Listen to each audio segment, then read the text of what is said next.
우리 하나님 말씀 에베소서 3장 17절부터 19절까지. 네, 이제 같이 봉독을 하겠습니다. 믿음으로 말미암아 그리스도께서 너희 마음에 계시게 하옵시고 너희가 사랑 가운데서 뿌리가 박히고 토가 굳어져서 능히 모든 성도와 함께 지식에 넘치는 그리스도의 사랑을 알고 그 너비와 길이와 높이와 깊이가 어떠함을 깨달아 하나님의 모든 충만하신 것으로 너희에게 충만하게 하시기를 구하노라. 아멘.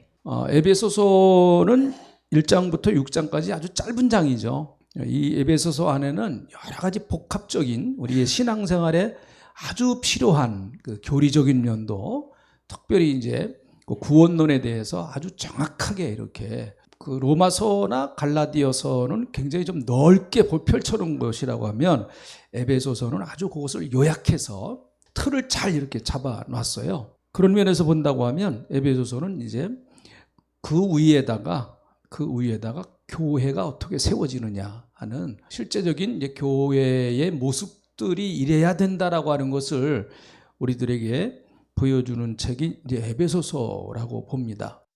우리가 그 성경을 이렇게 쭉 전체를 봉독하고 또 읽는 것도 중요하지만 때로는 짧은 책이라도 하나를 딱 붙잡고 좀 깊이 있게 이렇게 파는 것도 우리 신앙의 대단한 유익이라고 봅니다. 광부가 금맥을 찾아서 좀 깊게 파듯이 그것과 마찬가지로 에베소서를 저도 가르치면서 저도 배우고 사실 그렇습니다. 하나님 말씀은 다 아는 사람도 없고 또 이걸 완벽하게 이해하는 사람도 없습니다. 하나님께서 우리에게 알려주신 것만큼만 우리는 이제 알 수밖에 없는 거죠. 자, 오늘 그래서 우리가 마음의 문을 열고 또 오늘 하나님께서 우리에게 주시는 그 은혜를 체험할 수 있는 시간 되시기를 주님의 이름으로 축복합니다. 할렐루야. 네. 17절에 보면 이렇게 나와요. 믿음으로 말미암아 그리스도께서 너희 마음에 계시게 하옵시고, 이렇게 말하죠. 믿음으로 그리스도께서 우리 마음에 계신다. 그 말이에요. 믿음으로. 우리가 예수 그리스도를 믿을 때 예수님은 우리 마음에 오시죠. 믿음은 그리스도와의 만남의 그 통로의 역할을 하는 것이죠. 그래서 기독교처럼 믿음을 그렇게 강조하는 종교는 없다고 봅니다. 때로는 그래서 의심을 받기도 해요. 뭐 믿음으로 구원받아? 그래, 믿음으로 구원받아. 그런데 착한 일 많이 한 사람은 그럼 어떻게 되는 거야? 예수 안 믿었다고 다 지옥 가는 거야? 이렇게 이제 단순한 얘기로 얘기하면은 우리가 더 나쁜 사람이 되죠. 뭐 착한 일을 한 사람이 천국 가야 되는데 뭐 나쁜 일을 했어도 믿으면 천국 간다. 우리는 그러잖아요. 다 우리는 그렇게 믿죠. 나쁜 일을 했어도 믿으면 우리 천국 간다. 그렇게 믿어요. 그러니까 불신자들 입장에서 보면은 이게 뭐 그런 게 있나. 대부분 세상 종교는 인과응보의 법칙을 따라서 살아가는 겁니다.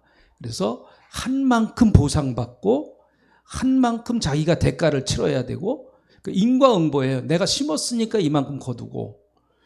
물론 기독교 안에도 그런 인과응보의 그런 어떤 면이 있어요.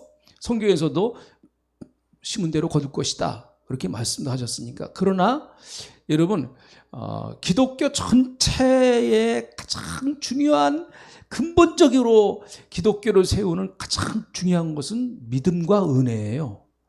그러니까 심지 않은 데서 거둔다는 거죠. 심지 않은 데서 거둔다. 이게 세상적인 이론으로는 말도 안 되는 얘기죠.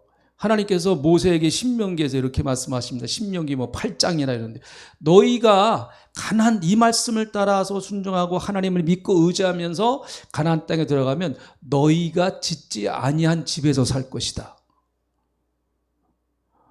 자기가 짓지 않은 집에서 살면 이게 뭐예요? 이게 도둑놈이죠, 완전히. 그렇잖아요. 너희가 뿌리지 않은 곳에서 열매를 거두리라. 이게 이제 은혜의 법칙이고 믿음의 법칙이거든요. 믿음의 법칙입니다. 그래서 그리스도를 우리가 믿음으로 말미암아 그분이 나에게 오신다고 하는 얘기죠. 그리스도를 내가 믿음으로 말미암아, 물론 넓은 의미에서 보면 그것조차도 은혜이지만 어쨌든 믿음을 통해서 주님은 내 안에 오시는 거예요. 믿음을 통해서. 근데 참 믿기가 쉬워요, 어려워요? 이 구원에 대한 진리를 믿기가 쉬워요, 어려워요? 믿는 우리는 세상에 이것보다 쉬운 게 없어요. 예수 믿으면 천국 간다는데 왜 그걸 못 믿어 그래, 세상에. 예수 믿으면 천국 간다는데 아니 그거 못 믿어. 우리 그러잖아요. 좀 믿어봐. 이거 천국 가면 너 좋지 나 좋냐 하면서 이제 그러잖아요. 근데 믿지 않은 사람들 입장에서 보면 일단 이해가 안 되고, 그게 이해가 안 돼요. 받아들이기가 대단히 어려워요, 그것이. 아마 여러분들도 예수 믿기 전에 뭐 그러신 분들도 여기 있을 거예요. 얼마든지 그러신 분들도요. 근데 우리는 이제 믿음 안에 들어왔으니까 이게 얼마든지 자연스러우니까 예수 믿으면 구원받습니다. 그럼 아멘 하고 이제 우리는 받아들이니까 감사한데, 믿지 않은 사람들은 또한 이것처럼 어려운 게 없어요. 왜 그런가 하면 세상의 모든 종교나 모든 삶은 다 인과응보의 법칙이 가장 중요한 법칙 가운데 하나예요. 내가 열심히 노력해야 잘 살고, 열심히 애를 써야 그만큼 내가 성공하고, 여러분 그게 틀린 게 아니죠. 우리도 그렇게 해야 됩니다. 우리도 그렇게 해야 돼요. 그런데 우리는 내가 꼭 그렇게 해야만 하나님은 나에게 복을 주신다가 아니고, 그것 때문에 내가 복 받는 게 아니고, 내가 열심히 노력하고 애쓰고 힘써서 단순히 그것 때문에만 하나님이 내게 복 주시는 게 아니고, 하나님은 나를 근본적으로 당신의 아들, 딸로 구원해 놓으셨기 때문에 그 은혜로 우리에게 축복하고 그 은혜로 우리가 복받아 산다. 이게 예수 믿는 사람들의 자세잖아요. 똑같이 노력을 해요. 열심히 장사도 하고 열심히 사업도 하고 열심히 공부도 하고 그러잖아요. 근데 인과응보의 절대적 법칙에만 우리는 붙들리지 않는다. 그 이상의 법이라는 거. 그 이상의 법. 그게 은혜의 법이라는 거예요.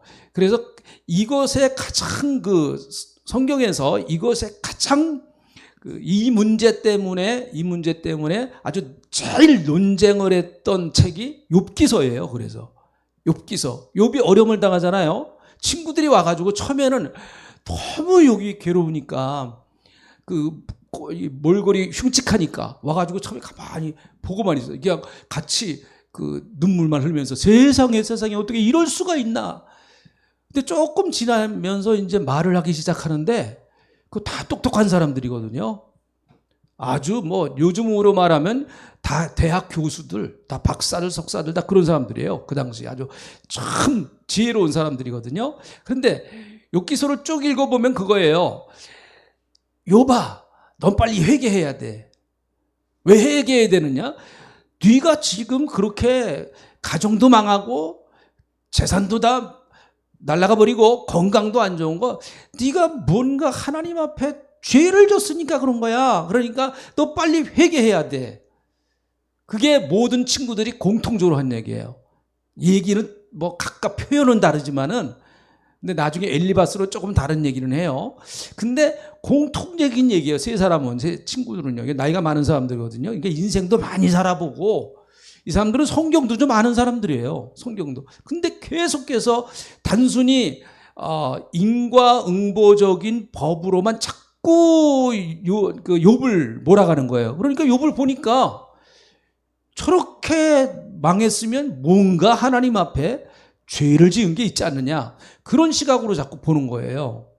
근데 욥은 뭐라 그래요? 나 죄 진 거 없다. 나 죄 진 거 없어. 내가 이만큼 벌을 받을 만한 죄를 진 일이 없다라는 하면서 계속 논쟁을 하는 거예요. 계속 논쟁을 하는 겁니다. 그래서 여러분, 선한 사람은 복받고 악한 사람은 심판받는다. 이게 맞는 얘기지만 모든 사람에게 적용되는 법은 아니에요. 왜 그런가 하면 착하게 살고 선하게 사는 사람도 어렵게 살아요. 그렇죠? 그럼 그런 사람들은 왜 그래요? 착하게 선하게 참 정직하게 사는데 그런 사람들은 다 인과응보의 법칙에 의하면 다 복받고 살아야지. 예수님 잘못해서 십자가 지셨나요? 예수님 십자가 지신 거, 예수님도 뭐가 죄 지셨나 봐. 십자가를 졌으니. 우리 예수 믿는 사람들은 믿음의 법칙 가운데 사는 거고 은혜의 법칙 가운데 사는 거예요. 그래서 내가 혹시 어떤 일이 잘 안 되고 고난이 찾아와도 뭐 우리는 회개하면 돼요. 하나님, 혹시 제가 하나님 앞에 바로 서지 못한 것이 있으면 알려주십시오 하면 자기가 알아요. 또 하나님께서 깨닫게 해주시고 그런 거 회개하고 그러면 하나님께서 우리에게 풍성한 은혜를 베풀어 주시는 거예요.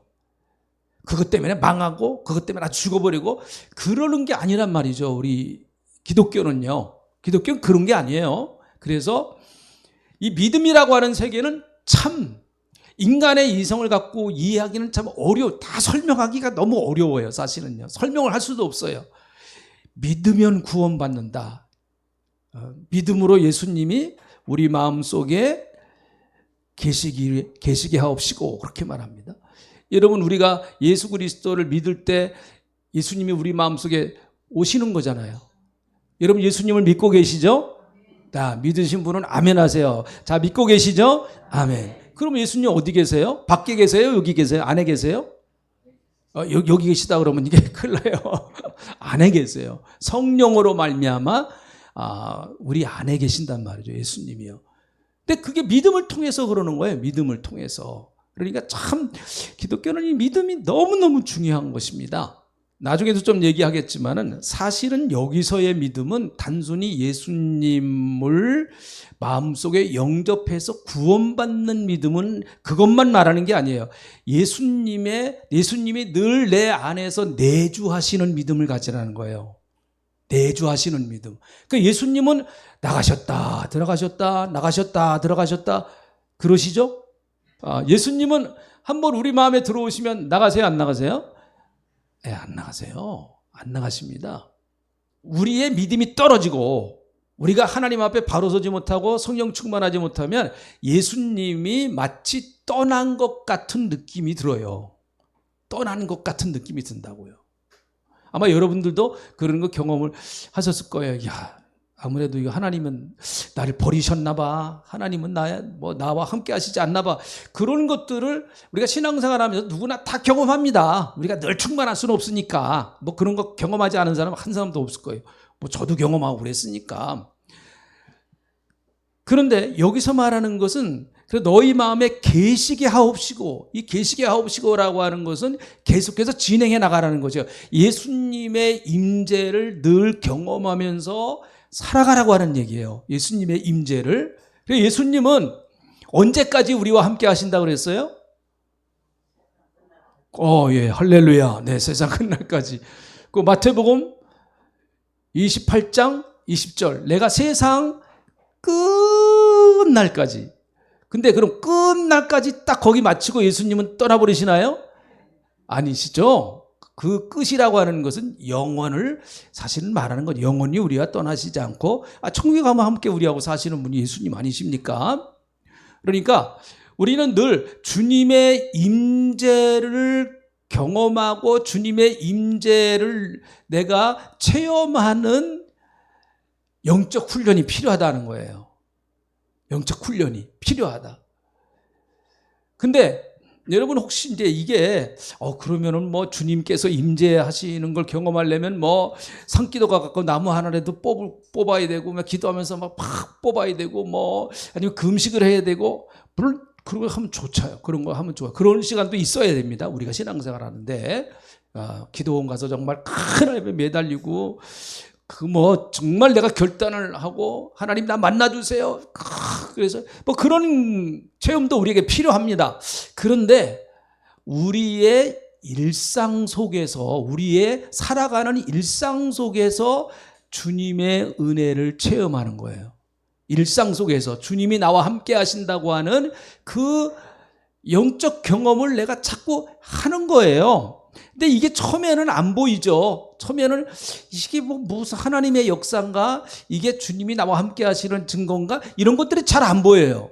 자꾸 고백하고 자꾸 믿음으로 그런 시각을 가지고 내가 이해하려고 하고 내가 자꾸 그런 걸 한번 해석을 해보는 거예요. 해석을 해보는 거예요. 내가 어떤 나에게 특별한 일이 생겼다. 그러면 그것을 믿음으로 한번 해석을 해보는 거예요. 해석을. 뭐 그게 잘못될 수도 있겠죠. 처음에는. 그러나 여러분 성령이 우리 안에 계시기 때문에 성령께서 우리에게 깨달을 수 있는 지혜를 주십니다. 깨달을 수 있는 지혜를 주세요, 분명히. 그래서 어느 수도원은 뭐예요? 정말 정말 세상 인연 다 끊어버리고, 뭐 불교에서는 출가했다 그러잖아요. 세상 인연 다 끊어버리고 정말 그 수도원에 들어가가지고 그저 주님만 생각하고 주님께 기도하고 하는 이제 그런 것이 이제 수도원이잖아요. 근데 그 수도원이 그냥 소문이 쫙 하나님의 은혜가 넘친다고 하는 그 은혜가 너무 소문이 났어요. 그래가지고 사람들이 밀려오기 시작하는 거예요. 그래서 원장을 찾아가는 거예요. 그 수도원 원장을. 이게 어떻게 된 일입니까? 그럴 때 수도원 원장이 누구를 소개하는가 하면은 그 수도원에서 식사를 준비하는 요리사를 가르쳐줘요. 저 요리사 가서 하는 걸 봐라. 근데 그 요리사가 가만히 하는 걸 보면 그냥 일반적으로 요리하는 그런 사람인데, 그 수도원에서 요리해 주는 사람인데, 그가 하루의 삶을 가만히 보면 정말 매사에 하나님을 인정하고 조그만 일도 하나님 앞에 감사하고 그러면서 그렇게 하루를 쭉 살아가는 거예요. 그걸 계속 보다가 보니까 정말 저 형제에게 하나님이 임재해 계시구나 하는 거를 느끼게 되는 거예요. 하나님이 임재해 계시는구나, 저 형제에게. 여러분, 정말 우리가 주님의 뜻대로 살고 하나님이 원하시는 대로 살고 계속해서 영적 생활을 하면은 여러분, 우리를 통해서 하나님의 모습이 나타납니다. 우리를 통해서. 성령이 내 안에 계시잖아요. 우리를 통해서 하나님의 모습이 나타나는 거예요. 그래서 믿음으로 너희 마음에 계시게 하옵시고 라고 하는 것은 좀 결단이 요구되는 거다. 결단이 좀 필요하다라는 거. 결단이 좀 필요하다라는 거예요. 여러분, 지금 한국 기독교, 저도 마찬가지고 모든 목사님들의 고민이 이거예요. 가장 큰 고민, 목사님들한테 가서 다 물어보세요. 가장 큰 고민이 뭐냐? 왜 성도들이 안 변할까? 왜 성도들이 안 변할까? 도대체 안 변하는 이유가 뭐? 설교를 그렇게 듣는데도 왜 안 변할까 도대체? 이 캐선 마크가 있는 거예요. 저는 어떨까요? 저도 이런 고민을 할까요, 안 할까요? 똑같죠. 똑같아요. 네. 저부터 나도 잘 안 변해 보니까 이게 아마 여러분 주위에서 다 볼 거예요. 예수 믿는 사람 뭐 조금 뭐 돈 떼먹었다 그러면 장로라 그러고 뭐 권사라 그러고 그런 사람들이 너무 많아. 너무 뭐 이거 부정할 사람이 있습니까? 너무 우리 주위에 그런 사람들이 참 많단 말이죠. 목사들 큰 책임입니다. 사실 잘 가르치지 못했으니까 목사들 큰 책임이에요. 정말 예수님을 만나면 변할까요? 안 변할까요? 진짜 예수님을 만나면 변할까요? 안 변할까요? 변해요. 정말 안 변하는 게 비정상이에요. 변하는 게 정상이에요. 변하는 게 정상입니다. 내 안에 성령께서 오셔서 성령님, 내가 정말 성령께 순종하고 성령과 함께 동행하면서 살면 성령의 열매는 내가 노력해서 맺히는 게 아니라 자연스럽게 성령께서 내 삶을 통해서 성령의 그 인격적인 열매가 맺어지게 되는 거예요. 맺어지게 돼 있습니다. 그게 뭐 내가 노력해서 되는 게 아니에요. 그게요. 그 나에게서 나오는 거지. 그러니까 어떻게 정말 성도님들이 믿음으로 예수님을 뜨겁게 만날 수 있는 경험을 해줄까? 이게 이제 목사의 고민이에요. 어떻게 하면 그런 경험을 할 수 있을까? 근데 이게 참 말처럼 쉽지를 않죠. 말처럼요. 함께 고민을 해야 돼요. 우리 다 같이. 우리 아직도 믿음이 좀 연약한 분들 있잖아요. 교회는 뭐 10년씩 다니고 20년씩 다녔는데 늘 그만이에요. 그래서 그분의 이름은 늙그만. 이름이 늙그만이에요. 이름이 뭐예요? 늙그만. 이름이 뭐예요? 늙그만. 맨날 늙그만이야. 그래서 일명 늙그만. 하나님도 참 마음이 아프시겠어요. 그런 사람도 구원은 받아요. 네, 구원은 받습니다. 정말. 네, 구원을 받습니다. 하나님의 은혜로 구원을 받아요. 그러나 구원 받는 것으로만 우리가 만족한다고 그러면은 너무 예수님이 우리에게 베풀어 주신 사랑과 은총이 너무 큰 거예요. 너무 진짜 너무 큰 거예요. 너무. 그래서 바울이 12절에 보니까 믿음으로 말미암아 그리스도께서 너희 마음에 계시게 하옵시고 너희가 사랑 가운데서 뿌리가 박히고 토가 굳어지게 하라는 거예요. 신앙생활을 마치 나무 심는 것과 같은 그런 거로 비유한 거예요. 뿌리가 박히고 토가 굳어지고 뿌리가 깊이 내려진단 말이죠. 그래서 흔들리지 않는 거예요. 흔들리지 않는 거. 그런데 어떻게 해라고 말하는가 하면 너희가 사랑 가운데서 뿌리가 박히고 토가 굳어졌다. 그 말이에요. 사랑 가운데서. 근데 요 사랑이 두 가지가 다 포함되는 거예요. 하나님이 우리를 사랑하시는 사랑. 이제 뒤에 이렇게 나옵니다. 이 사랑은요. 그리고 성도들 간에도 서로 사랑하는 것. 그래서 여러분, 교회의 생명은 예수님의 사랑이죠. 그렇죠. 예수님 사랑이에요. 뭐 우리가 잘났으면 얼마나 잘났겠습니까? 네? 그렇잖아요. 뭐 우리가 뭐 얼굴 잘생겼으면 얼마나 잘생겼겠어요. 정말 이 시대에 믿지 않는 사람들이 교회에 정말 원하는 게 뭘까? 나는 사랑이라고 봐요. 교회라도 좀 사랑해라. 교회라도. 우리 세상은 사랑이 별로 없다. 진짜 세상은 사랑을 희망을 둘 데가 없다. 교회는 사랑의 모습이 없다. 교회는. 그렇지만 예수 믿는 너희들만이라도 좀 사랑하는 모습을 우리에게 보여줘라. 그렇게 요구하는 건 아닐까 이런 생각도 해봐요. 교회에 오면은 정말 주님의 사랑으로 이렇게 참 넘쳐야 되는데 물론 우리가 아직 죄인이고 부족한 게 많기 때문에 완전한 그런 할 수가 없지만 그래도 여러분 우리는 예수님의 뜨거운 사랑을 다 받은 사람들이고 구원받아서 하나님의 자녀가 된 사람들이기 때문에 기독교의 가장 막강한 힘은 사랑이에요. 사랑. 하나님이 세상을 이처럼 사랑하사 어떻게 사랑하셨어요? 이처럼 사랑하사 독생자를 주셨으니 이는 저를 믿는 자마다 멸망하지 않고 영생을 얻게 하려 하십니다. 하나님의 사랑이 우리에게 부음바되었다라고 바울은 얘기를 했는데 그러니까 내가 깨닫지 못하고 알지 못하지만 하나님의 사랑은 내게 정말 세상 말로 왕창 부어줬어요. 왕창 하나님이 아주 그냥 확 부어줬다. 폭포수와 같이 하나님의 사랑을 확 부어줘 버리셨어요. 다 누구나 받은 거예요. 누구나 다 그 사랑을 받았습니다. 한번 따라 합시다. 나도 받았다. 네, 아직 내가 잘 깨닫지 못해서 그 깊이와 넓이와 크기를 잘 아직 모를 뿐이에요. 내가 하나님의 그 사랑을 받았거든요.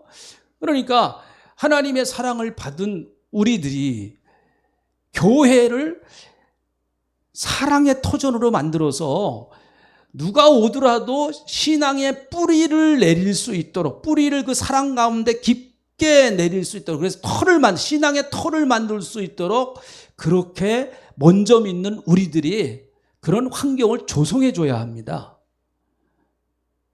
우리가 잘나서 그런 게 아니에요. 우리 먼저 어떤 하나님의 은혜를 받았어요. 우리가 먼저. 그러니까 아직까지도 믿음이 좀 흔들리는 분들, 아직까지도 정말 하나님 앞에 나올까 말까, 또 교회 다니면서도 정말 한쪽은 세상에 가 있고 한쪽은 뭐 왔다 갔다 하는 이런 분들이 정말 하나님의 사랑의 터전에 위에 서서 그 사랑의 뿌리를 깊게 내려서 신앙이 자라날 수 있도록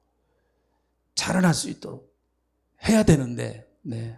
우리 한번 그렇게 해봐야 되겠습니다. 한번 우리 교회를 그렇게 한번 만들기 위해서 우리가 각자가 좀 헌신할 수 있는 그런 은혜가 있어야 될 줄로 믿습니다.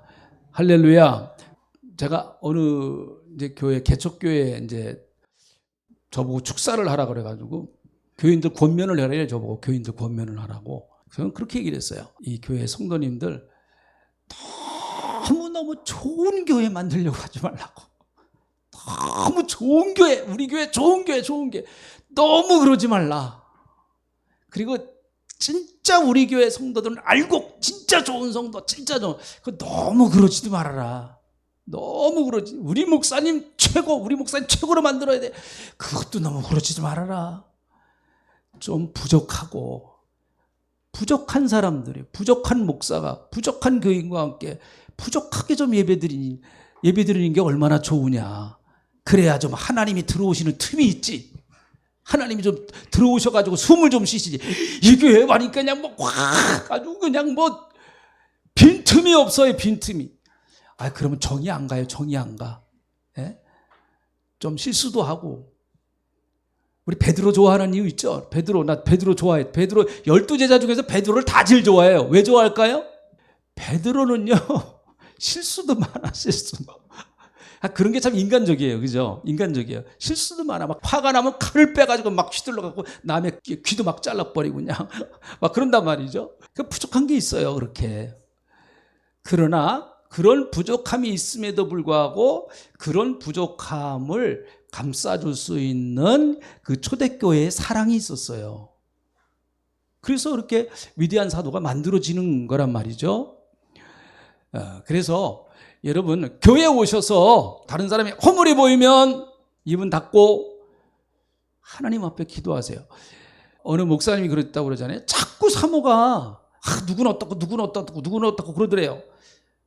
목사님 사모님한테 내 눈에는 안 보이는데 당신 눈에 왜 이렇게 잘 보여? 그러면서 해준 얘기가, 하나님께서 내 눈에는 안 보이고 당신 눈에는 그게 보이게 한 것은 당신이 그 사람들을 위해서 기도하라고 하는 하나님의 뜻이야. 이렇게 얘기를 했대요. 오늘 목사님 그러시더라고요.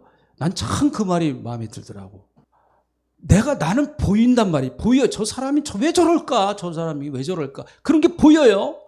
보이면 방송국 PD 되지 말고, 방송국 PD 되면 안 돼요. 방송국 광고부장 되면 안 됩니다.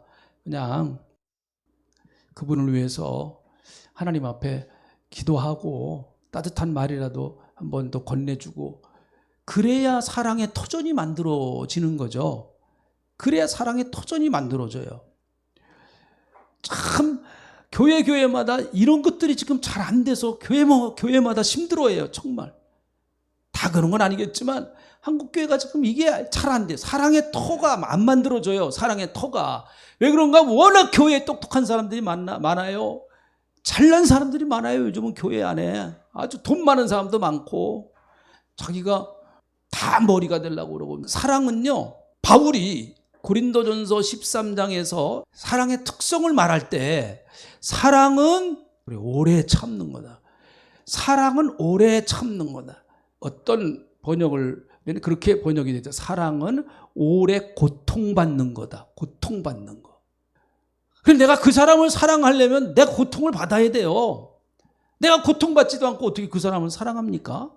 그러니까 사랑이 어려운 거지. 진짜 사랑이 어려워요. 그것도 오랫동안 내가 고통을 받아야 되니 그게 얼마나 힘든 일이에요. 우리 교회가 좀 이런 터전을, 사랑의 터전을 좀 만들어야 될 줄로 믿습니다. 그런 말이 있습니다. 목사도 그래요. 설교자라면 3년 잘한다는 거예요. 3년. 설교자라면 3년 교인들이 좋아한다. 그리고 또 상담까지 잘하면 한 5년 정도 좋아한다는 거예요. 그리고 행정까지 잘하면 한 10년 정도 좋아한다는 거예요. 근데 사랑하면 평생 좋아한대요. 목사가 교인을 사랑하면요, 교인들이 평생 좋아한대요. 제가 신학교 다닐 때 교수님이 가르쳐 준 얘기예요. 그 얘기가 맞죠? 그 얘기가 맞습니다. 예. 사랑의 터전을 만들자. 이건 정말 너무너무 중요한 얘기입니다. 뭐 다른 게 좀 교회가 부족하다고 할지라도 그 교인들이 정말 사랑의 터전이 있어서 누가 왔더라도 그 사랑의 터전 안으로 들어가 버리면은 그 녹아지는 거예요. 제가 목장이 좀 그런 역할을 해달라고 해서 사실은 목장을 지금 해보는 거예요. 목장을.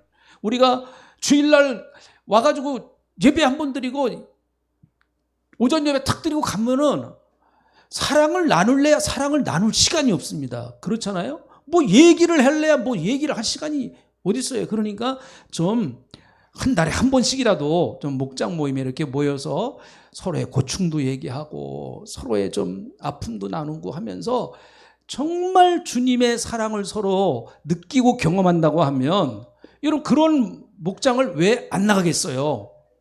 육신의 형제들보다 목장의 그 모구들이 더 가까워요. 육신의 형제들보다. 그 끈끈한 적이 말이죠. 누가 아프다 그러면 형제는 안 오는데 모고는 와요. 와서 어디 아프냐고, 병원 가자고.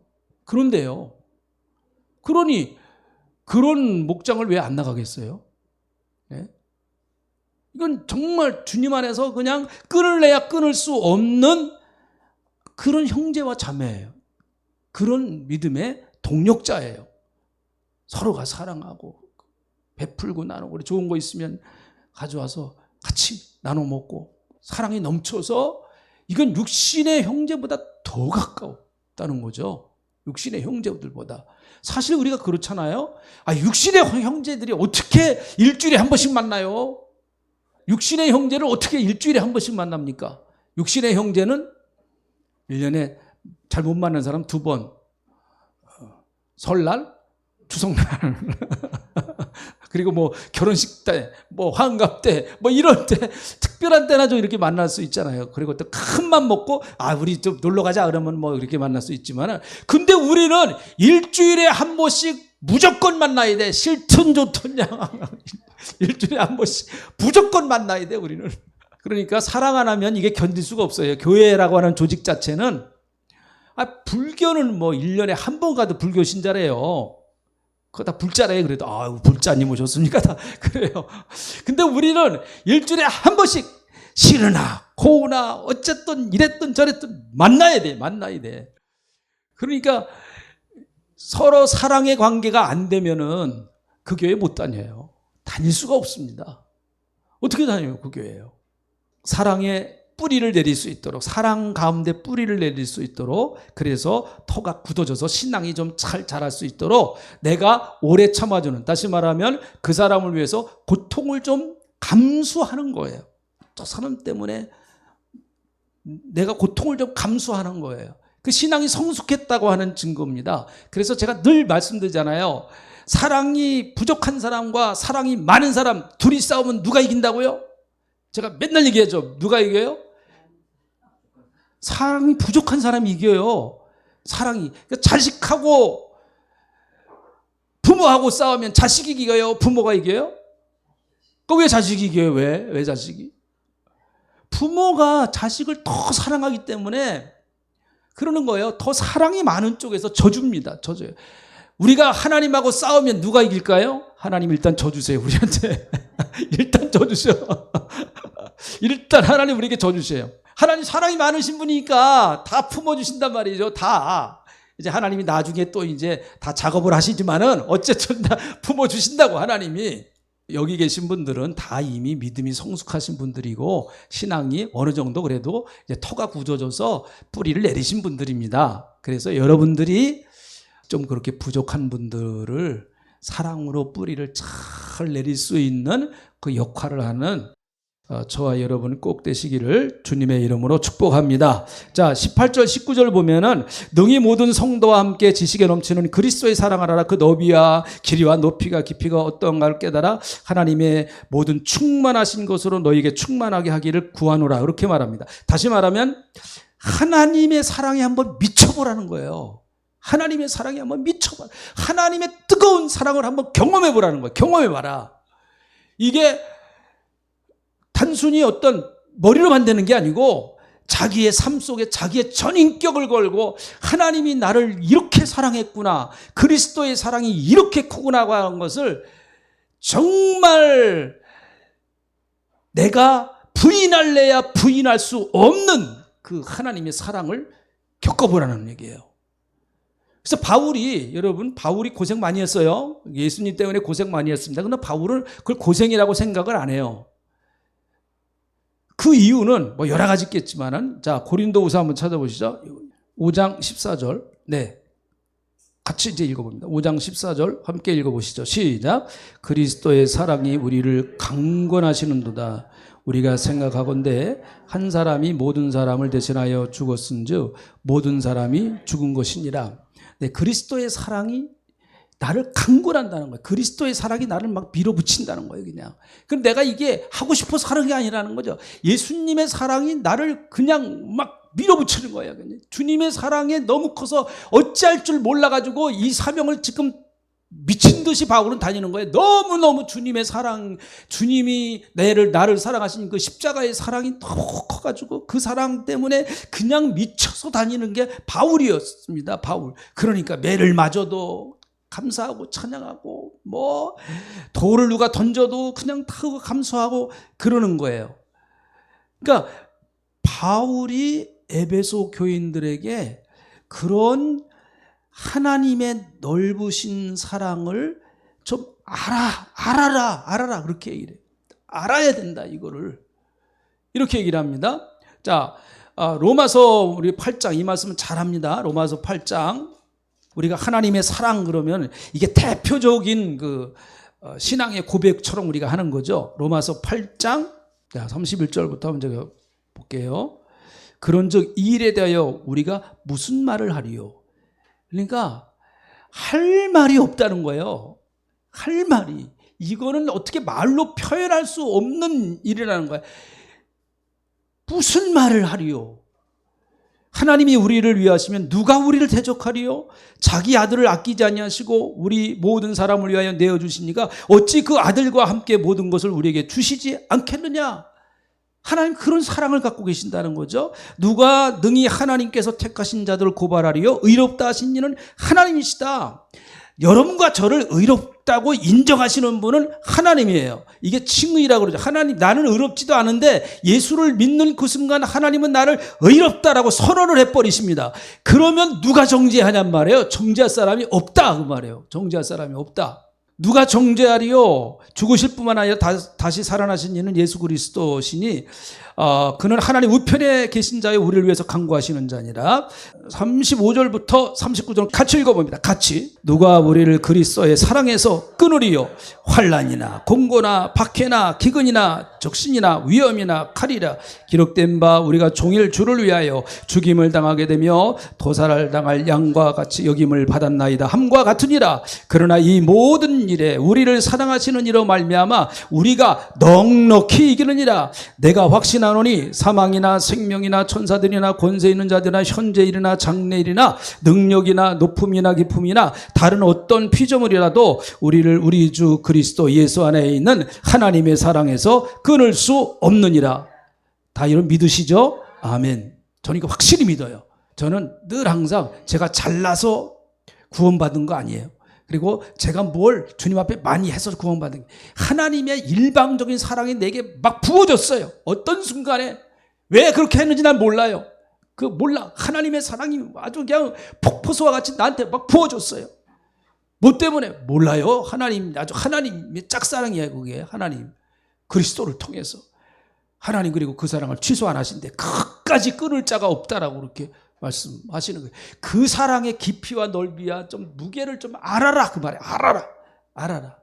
그래서 우리 교회 성도님들이 하나님의 사랑을 더 한 걸음 더 좀 깊게 더 체험하고 하나님의 사랑을 더 느끼고 그래서 그 사랑을 전하는 게 전도죠. 그 사랑을 전하는 거. 믿지 않는 사람들에게 그 사랑을 내가 받은 그 사랑을 전하는 게 전도가 아니겠습니까? 우리 교회가 하나님 사랑 많이 받아서 많은 사람들에게 하나님 사랑을 전하는 그런 교회가 되시기를 주님의 이름으로 축복합니다.